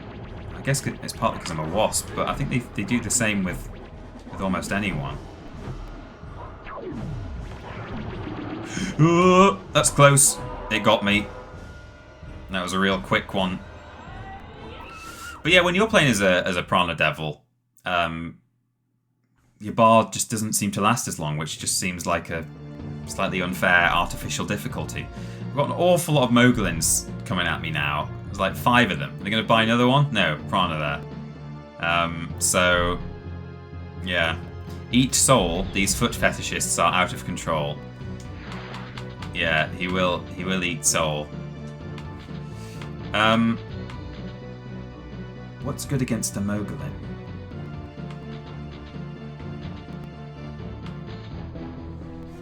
Maybe a mantis. Can't afford one. I can only afford a wasp right now. Do I want to do that? I think I want to mix it up. Oh, actually, a Quicksilver's pretty good against it. Let's do that then. I'll save my cash for now. You gain something like 10 cash per round, even if you've not got anyone standing on an ore patch. Peter, as far as I know, your time playing games began in the PS1 era. When you do lists on games from the SNES or Mega Drive era, do you ever think you might like to have a crack at one of those on stream? I think the only reason that perhaps I wouldn't necessarily be inclined to do that is because I do much prefer 3D games. And as a general rule, when you're talking about Mega Drive and SNES, you're talking about games that don't have 3D geometry. They tend to be side scrollers or that sort of thing. I know that's not a hard and fast rule, but it is a you're talking. If you're comparing to like the 16-bit era, then that often is the case. You certainly have a lot more 3D gameplay in the PlayStation era for sure. Oh, I've got to be real careful now. Should grab the health as well. I really don't like this level. It's my least favorite arena. So I've got to try and bounce the projectiles back. There we go, like that.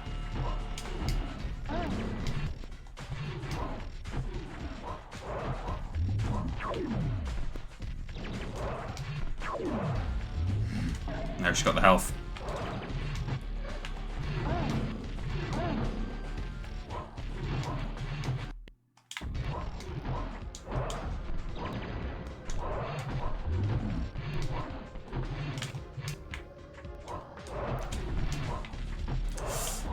I'm having to focus here. I've only got 5 HP left.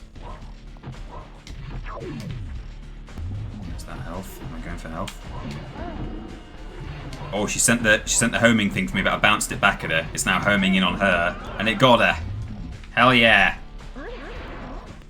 That's the fun thing playing as a Quicksilver. You can bounce back any projectile, including her special homing belch. This is true. 3D was 16-bit. It was often a bit janky. You're right, very much so. I mean, this is an example. This game is a bit visually janky at times. Technically speaking, this game runs pretty well. Like you don't tend to clip through stuff that badly or that kind of thing. So that's always a good thing. But now I could sell this Quicksilver. Is that worth doing? Maybe. I'm gonna buy an angel. Oh wait, I can't because I'm Technos. I mean, she only had 5 HP left anyway, so that's fine. I could even just buy a fresh Quicksilver.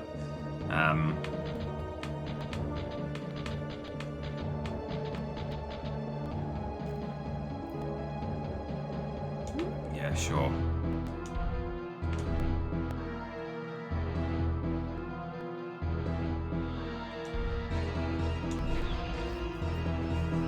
Quicksilver's got a good map power, which if I get the chance to use it, I will do. It's called Madness.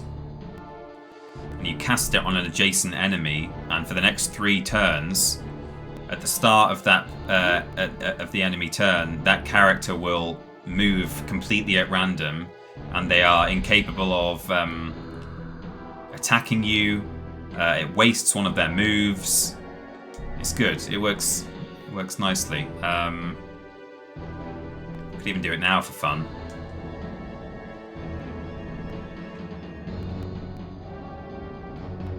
I won't do though. I'm going to try and get on this money patch so that I can have enough cash to buy a wasp before that piranha reaches my base, or I'll be in trouble. Oh, okay, that was already really wounded, that one, apparently. There were a few 3D, isometric 3D games. Some of them were quite good, many were not. Yeah, yeah, that's true. That is a sort of a way of doing it, isn't it?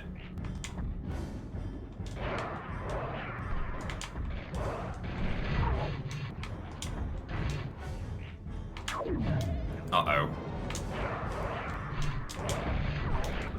Oh no, see, this is it now.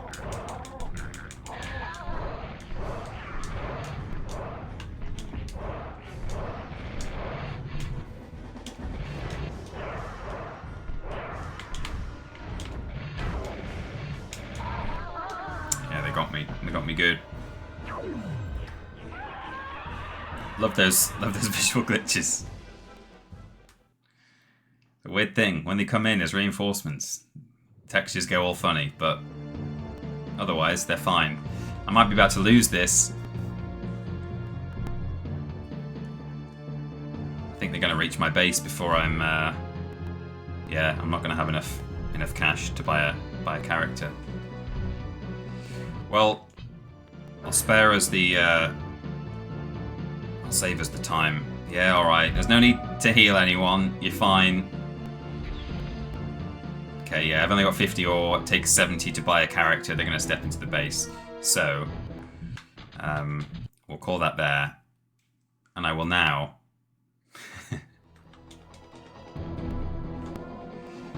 with the last 10-15 minutes of the stream, let's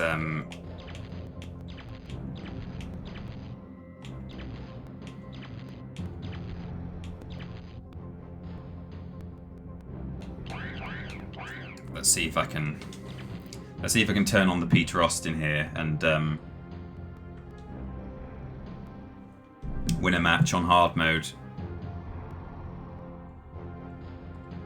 Although most Quicksilvers are revolted by the softness and desires of their flesh, they must shift back to their human form for at least 10 minutes each day. Though deeply repugnant to most Quicksilvers, there is a small secret group within their nation which advocates accepting and enjoying their dual nature. Now he's going to show off, says Lobrotovich. I have been saying that all the way through. Oh, well now I'm going to. But, yeah, we'll see. So they've got 370 ore at the start of this match. You might wonder why they've only got 3 warriors and I've got loads. They're going to buy a whole bunch.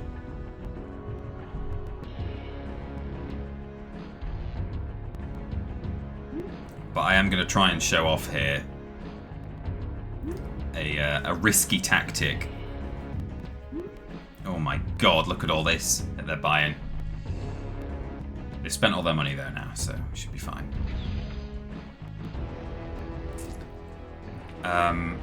That's weird. I thought you're supposed to start... Am I against the end? Is it on hard mode or is it on... I think it is. I don't know.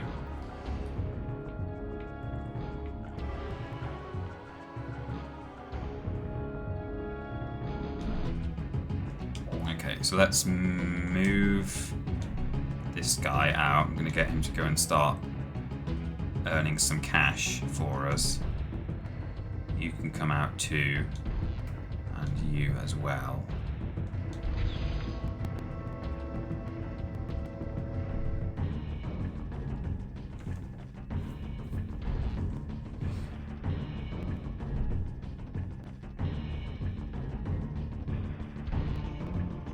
It's a funny thing actually, because I think I've been... oh no, I've not. I was going to say, I think I've been playing on the US build of the game, and this is actually the EU version. I was going to say, is it that, am I playing a version... They just seem very Mogulin heavy. They're just buying a lot of these Mogulin riders, which I feel like they've not been doing so much when I've been playing this week, but perhaps not. So, I'm sending him towards this ore down here. I'm not going to attack. They will probably attack me on the next turn anyway, but whatever.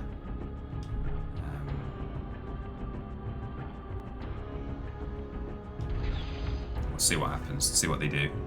She may attack. She may run for the money. Oh, she's going for the wasp. Okay.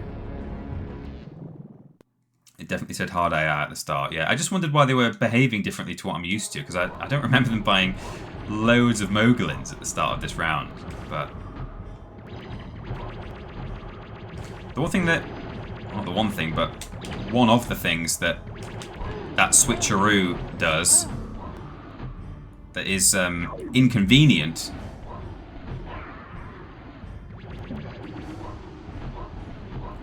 when you're playing as a wasp is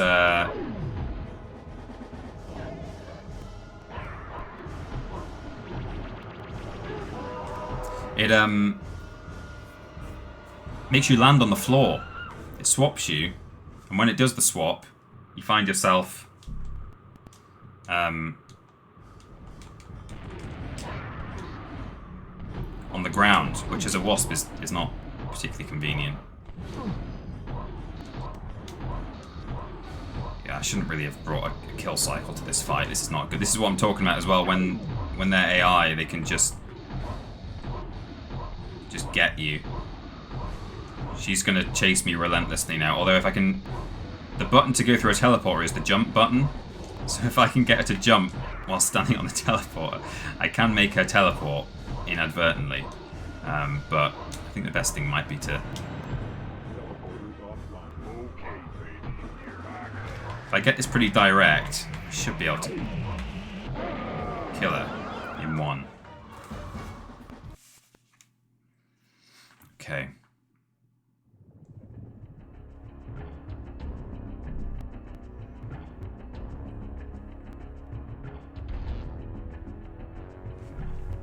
There's just so many of these Moglims, it's just strange.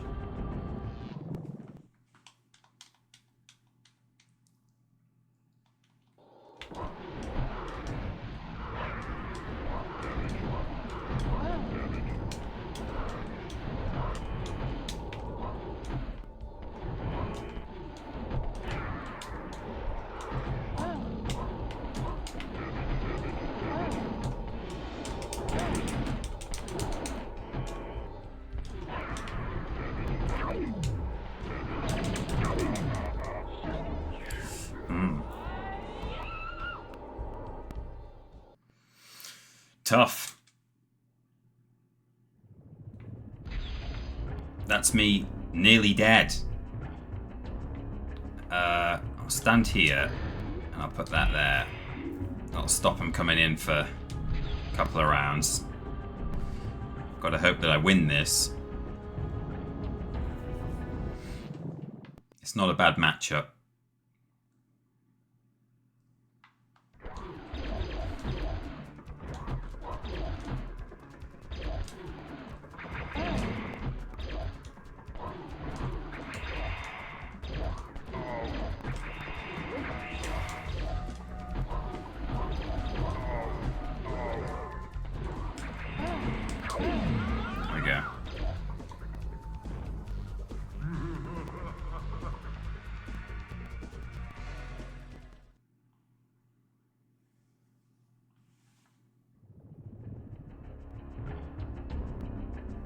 Where are they going? Coming for me. Because they've weakened me. They fancy their chances. Now I'm not going to be able to earn enough cash between now and when this blade wall runs out to be able to buy an extra warrior to defend the base. So really my main option, my best option is to just try and take these two down using this Razorfane. The question is, where do I want to try and fight them? Because sometimes it's about picking the best location to do that, and I think potentially if I stand here, because as you can see all the tiles are different, and this is the High Temple that has 3 teleporters in it, which the AI typically quite like to use. If I can get them to attack me there, which hopefully they will do. In fact, what, is my blade wall going to run out after this? No, it should be alright. It's still there. Right, okay, they're attacking me. And if I place one of my blade walls at the end of each teleporter in this map, if I can stay alive long enough, then I'm going to severely limit their mobility around the map. Every time she goes through a teleporter now.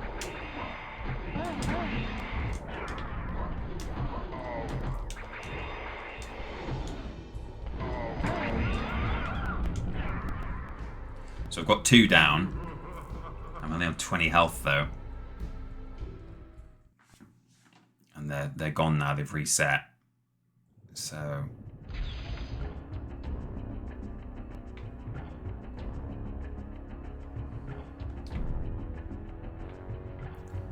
I might stand, if I stand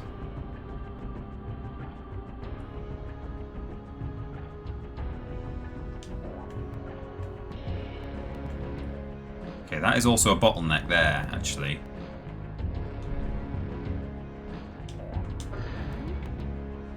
So I'm sort of using my money to do this, but if I place that there, that'll protect my base for a bit longer. And now, I don't know, do I go on the offensive or do I try and get some cash? They're gonna like intercept me before I get the cash anyway, so... Or no, what I can do is, in fact I should have done this to begin with, is sell him 70. Okay, good. I can buy a wasp. Unfortunately, I can't now. Hang on, player move. No, we've now got to wait it out. Okay, no, that's fine. So they're just going to be waiting outside my base for this blade wall to go down, but that's all right. I should have probably done that one turn sooner, to be honest. I sometimes forget that, you know, if you do that, if you retire a character, player, no, that's fine. Just wait for this blade wall to disappear. If you retire a character, you get the cash back, and sometimes it's enough to like buy a whole new fresh warrior. Okay. Alright, so that's down now. I'm going to attack the base. And if I can hold my own here, which against a Magus lizard I should be able to do, or a Magus I think it's pronounced. Much like the Magi. The trick with him is to stay at a medium range. If you get super close, he's going to come at you with his sword, which you don't really want him to do, because it's a good sword.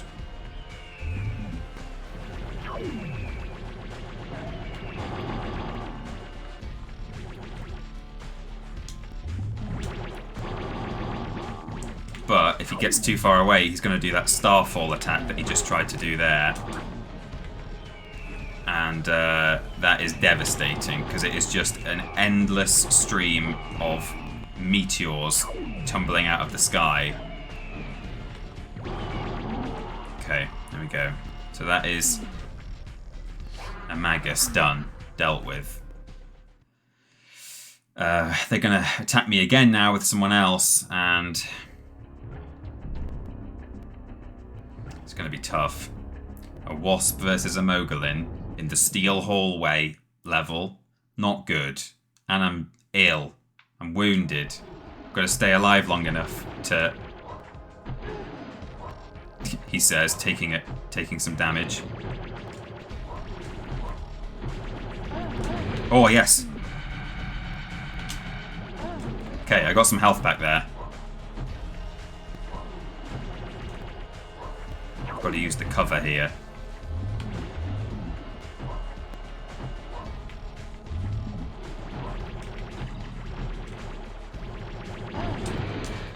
And then get the health. See, if you can nail that, it's really good, and that's why a Wasp can be bad news. Uh-oh, talking of bad news. See how fast I can outrun this projectile. It's still coming for me, I think. No, it stopped. I think maybe if it hits several walls, it just fizzles out, but it can pass through some walls. Got the health as well. Okay, that was a really good fight. Ordering your soldiers to sacrifice themselves, war crime for sure. Hey, what are you talking about? Me? War crimes? Okay.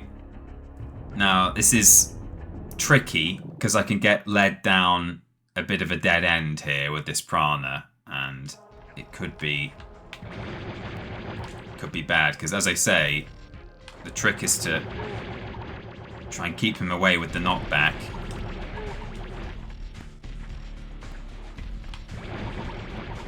But you kind of still want them to come after you a bit. Because of this level, it's very easy to get cornered. Hey, guys. I told you I could be good at this game if I, you know, go try hard and, like, care less about being an entertaining streamer. So there we go. That's my base defended from 3 hard AI characters using arguably the weakest character in terms of basic stats, the weakest character in the game. I'm pleased with it. I'm going to move. I think they've got like no cash. Oh, they got some. Fair enough.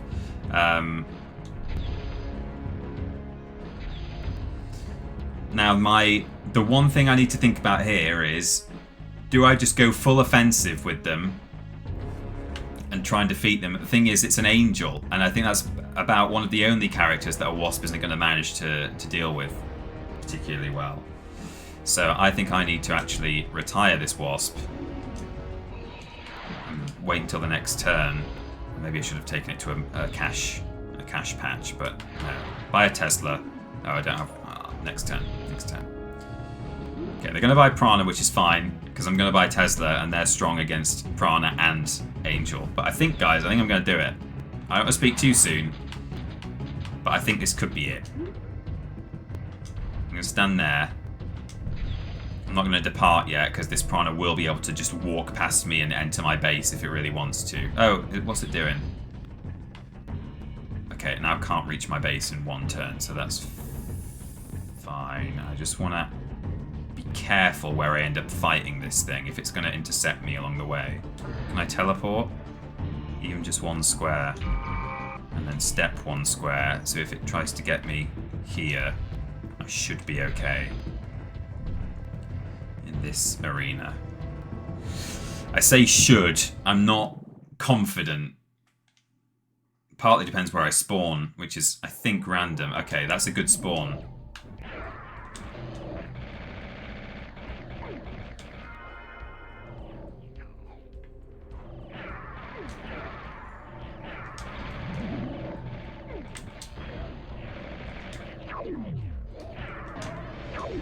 Can't see past my flipping microphone now.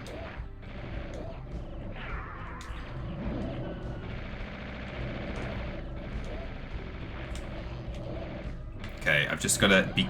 Okay, that's fine. I've just got to be careful to always have enough energy to teleport away when you're against the Prana, which is what I was trying to do there. That's why I wasn't being super aggressive. But there we go. So this guy is now weak. But they've not got much ore.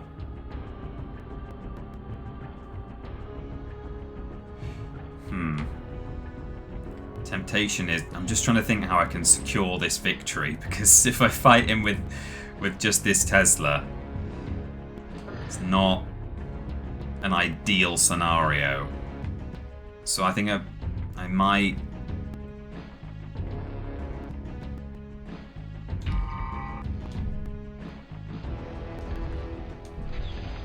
make my way towards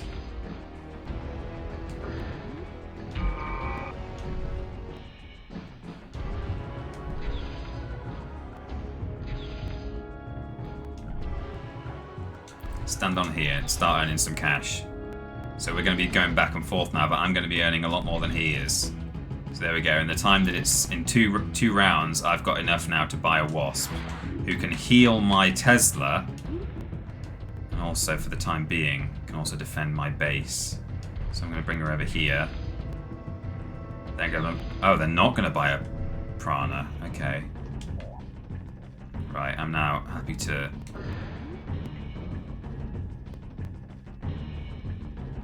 start moving him.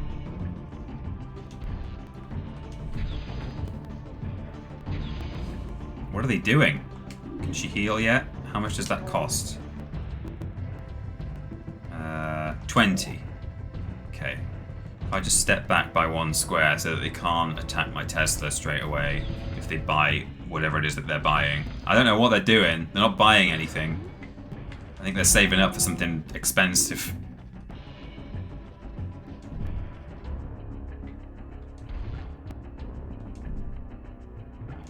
Right, so my Tesla's nearly healed. I don't know why they're not attacking me, but...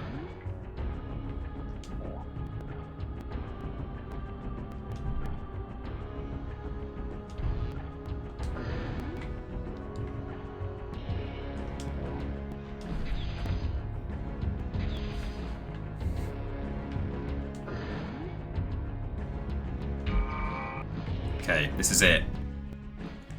to put her here in reserve. Not that she will be any good against an angel at all. And I'm going to hope that I can get this angel with my Tesla.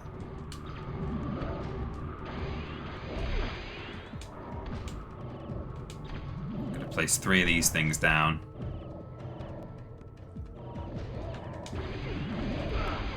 Okay, that's it. I've got 3 of them placed, so that's going to be just going to make things way more difficult for him. He's going to be like wasting energy just shooting at my projectiles in order to defend himself. I'm going to grab this health. Okay, I should be sorted now. I think I'm going to win. Guys, I don't want to speak too soon, but Bathsheba is going down.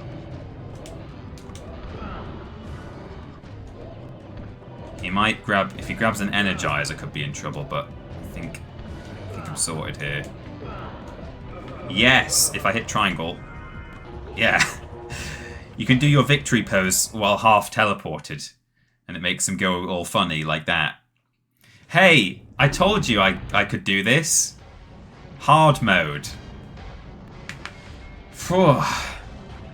A dignified victory, yeah, thanks very much. I feel like I have clawed back a scrap of my dignity after I failed every other match that I attempted in this game. But there we go. That, ladies and gents, is hard mode Unholy War. Keep in mind, by the way, if you were thinking this game looks interesting, but you thought it looks way too difficult, keep in mind that that was hard mode. And actually, here we go, there's the Tesla who just won things for me. Yeah, that was hard mode, and actually easy mode and normal mode are just a lot of fun. And it's even more fun if you're playing with friends. So if you've got someone who would play this game locally with you, either emulator, which you can do, you can have 2-player local play on the PlayStation emulator, or on a PlayStation if you've actually got one, or a PS2 or whatever it is. It can be super fun to play, but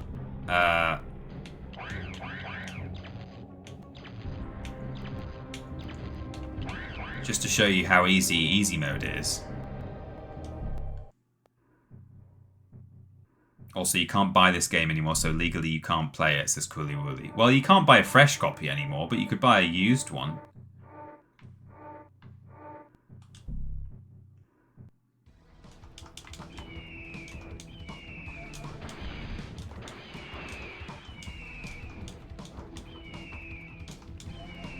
He's going to have to land eventually.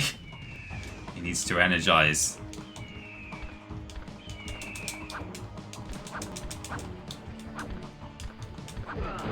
Oops, I hit the barrel. I hit the barrel. I hit all the barrels. I'm going to try Starfall. They might not get me in time. He's going to try. I did it. Starfall. He's screwed. Easy mode is easy. I mean, partly he just wasn't really attacking me, which isn't normally what they do, but I think it's because it was an angel. He was just choosing to fly away. But there you go. So that's it. I need to go now anyway. I've got somewhere to be. But happy birthday, The Unholy War. It can be a very challenging game, if and when you need it to be. But also, it can be a lot of fun, and it can be far less challenging than I have perhaps made it look today. So if you're interested, give it a go. You can probably still buy some. I know you can buy plenty of copies online. I've seen them available on the internet, and it's emulatable, and it's a lot of fun. And the lore is very interesting. That's what I think. I really like the world that they've built, and I really wish that more was done with it. But alas, it's not going to happen. I think it's now owned by.